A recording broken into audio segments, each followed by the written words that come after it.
स्वागत है दोस्तों आप सभी का हमारे चैनल ओम कथा कहानी में।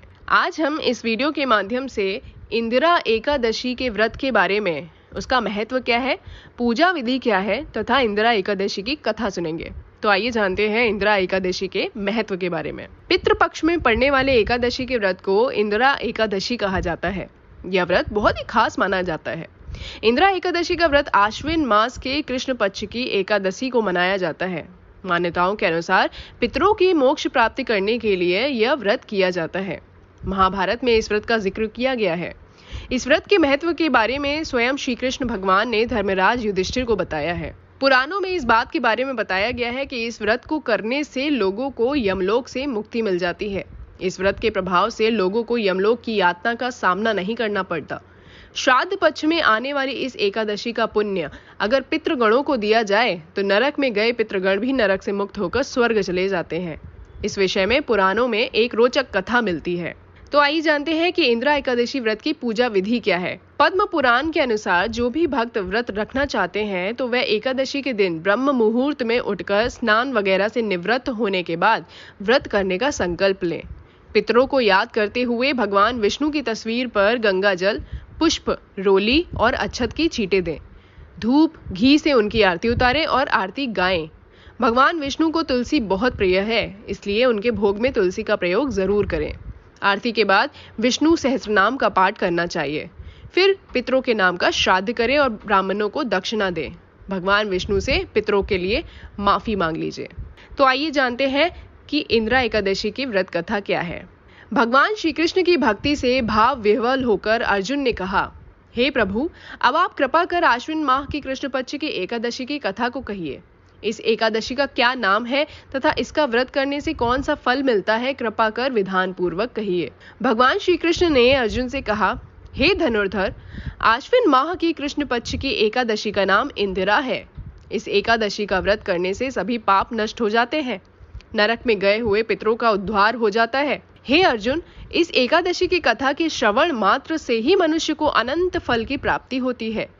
मैं यह कथा सुनाता हूँ, तुम ध्यान पूर्वक श्रवण करो। सतयुग में महिष्मती नाम की नगरी में इंद्रसेन नाम का एक प्रतापी राजा राज्य करता था। वह पुत्र, पौत्र, धन धान्य आदि से पूर्ण था। उसके शत्रु सदैव उससे भयभीत रहते थे। एक दिन राजा अपनी राज्यसभा में सुखपूर्वक बैठा था कि महर्षि नारद वहां आए। नारद जी को देखकर राजा आसन से उठा, प्रणाम करके उन्हें आदर सहित आसन दिया। तब महर्षि नारद ने कहा, हे राजन, आपके राज्य में सब कुशल से तो है। मैं आपकी धर्मपरायणता देखकर अत्यंत प्रसन्न हूँ। राजा ने कहा, हे देव ऋषि, आपकी कृपा से मेरे राज्य में सब कुशल पूर्वक है तथा आपकी कृपा से मेरे सभी यज्ञ कर्म आदि सफल हो गए हैं।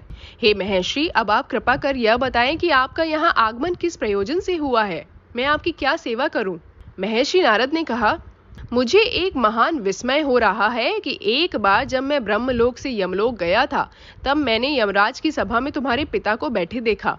तुम्हारे पिता महान ज्ञानी, दानी तथा धर्मात्मा थे, मगर एकादशी के व्रत के बिगड़ जाने के कारण यह यमलोक को गए हैं। तुम्हारे पिता ने तुम्हारे लिए एक संदेश भेजा है। राजा ने उत्सुकता से पूछा, क्या संदेश है महर्षि?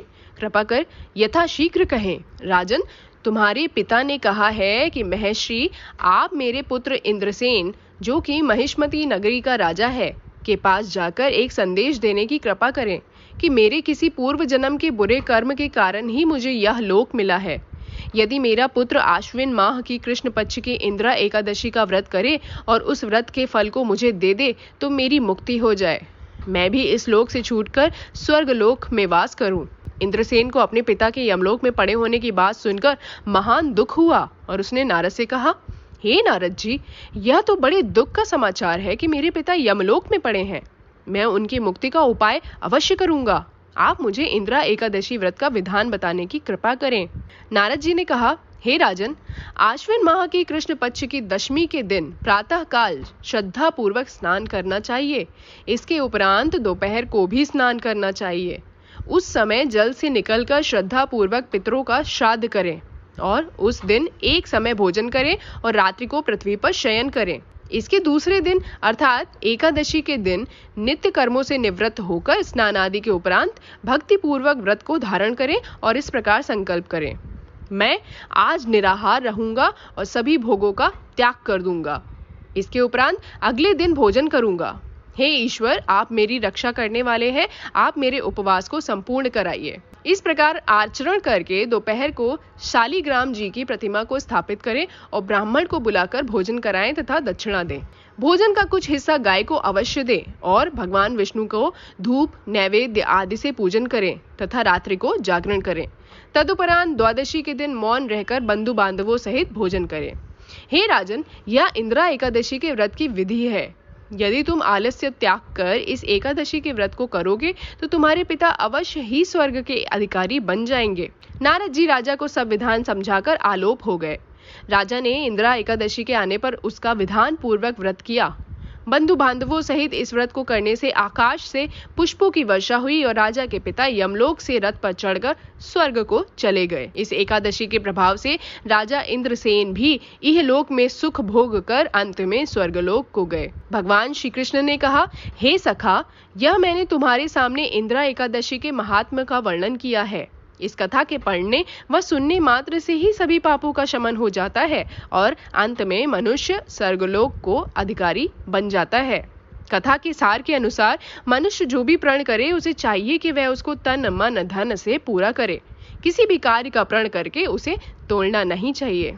दोस्तों, इसी तरीके से संपन्न होती है हमारी इंदिरा एकादशी की व्रत कथा। हमारी इस कथा को ज्यादा से ज्यादा शेयर करें, चैनल को सब्सक्राइब करें और कहते रहिए जय श्री कृष्णा, जय श्री कृष्णा।